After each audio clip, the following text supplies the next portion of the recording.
Hey, what's up, guys? I know, no haircut, no beard trim. What can I say? Been stuck inside the house for a while because I wasn't able to walk. Right now, I'm walking around like right here, sort of relearning how to walk. Still limping.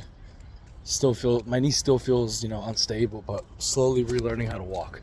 But I want to make a video on today's topic.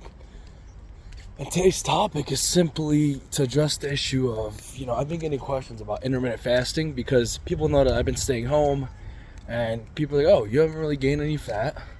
You have maintained, I would say, all of your muscle and you haven't hit the gym for 2 weeks already, at least. I've been posting videos about how I've been maintaining my muscle and it's been the workouts.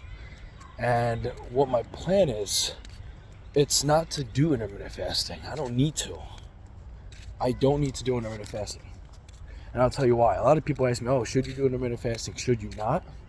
I would say, if you're someone who's 21, if you're a teenager, you're someone who's below 30, and your health overall is good, you don't have signs of diabetes, you're not pre-diabetic, your hemoglobin A1C is below 5.6 in a normal range, you should be good. Your fasting blood sugar in the morning is below 95, below 90. I would actually go as far as saying that, below 90. Then I would say you're good. You're fine. You don't need to do intermittent fasting. And yeah, some people say, yeah, it boosts GH, growth hormone and stuff. Yeah, you're right. It does boost growth hormone. I'm not going to deny that. But what's the point of boosting growth hormone if your body's in a catabolic state? Tell me. A lot of people don't talk about this shit, but I will. I'm going to bring it up. It's like an issue that's pissing me off. So you tell me, what's the point of boosting growth hormone if you're in a catabolic state, your body can't build any muscle because your body has no available source of protein. Your body is not in protein synthesis to be producing and, building muscle. What's the point? So that's why I say, yes, if you're overweight, you're obese, you're pre-diabetic, you're diabetic, your hemoglobin A1C is high, go ahead. By all means, do intermittent fasting. If that's something that is going to help you lower your chance of diabetes or help, reduce, I would say, certain symptoms of diabetes. If you do have diabetes, then go ahead. By all means, like I said, I'm not against intermittent fasting. But I'm against intermittent fasting for a 17-year-old kid who's trying to build muscle, but is trying to stay lean. If you're fucking fat and you're obese, and you're overweight to the gills, go ahead, do intermittent fasting. But if you're not, you don't need to. Oh, I want to boost my GH. Fuck your GH. You can boost your GH in many other ways. That's by getting better sleep, especially REM sleep. By getting better sleep, by eating certain high quality foods full of nutrition, and just overall by eating whole foods. And you don't need to implement any of this fancy shit. All you gotta do is simple. And it's simple. People try to make it so complicated. Eat high quality sources of, single ingredient foods, beef liver, eggs, chicken, sweet potatoes, oats. And just don't eat the shit that's going to fuck you up. Like cereal, pizza, candy, shit like that. Don't eat that type of stuff.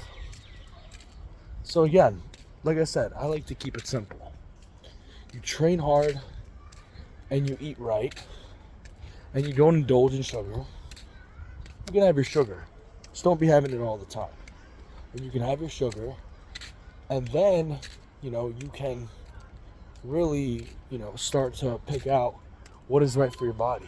But I would say if you're in decent shape, you're not fat, you're just trying to build muscle at your age, and your health is overall good, your blood work seems fine, then by all means, you don't need to do intermittent fasting. I don't advise it. All that's going to do is hinder your muscle progress, hinder your muscle gains.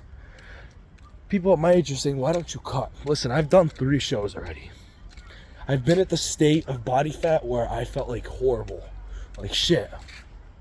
Right now I feel comfortable in my body, like comfortable in a way where I'm building muscle. I'm getting bigger. And my body fat, I would say, like I'm naturally around, I feel good naturally around 15, 16, 17% body fat. Every time I start getting below that, I just start getting like these energy drops. My sex drive goes down. So I feel good at this body fat. And like I said, I know I always do my flex, but I have to. I got to show it off. Because people otherwise than that won't believe me. Never taking SARMs, never taking steroids. Promise you on that. Am I planning to take SARMs or take steroids? Definitely not planning to take SARMs. That's for sure. Definitely not planning to take anything that's going to mutate or hinder my, how would I say it, my androgenic, my androgen receptors. I don't need that, especially at 21. I don't need that shit. I'm full of life right now. My sex drive's high. I'm clear-headed. I feel good. I don't need any of that stuff. And guess what? I'm still bigger than most of the guys who are on juice, even though I'm natural. Yeah, is it responsible for my genetics? For sure, because my dad was genetically also pretty big. But that's why, I am the way I am. So that's all I gotta say. You don't need to do intermittent fasting if you don't have anything that I've described below. Keep building muscle, keep bulking. Don't stop.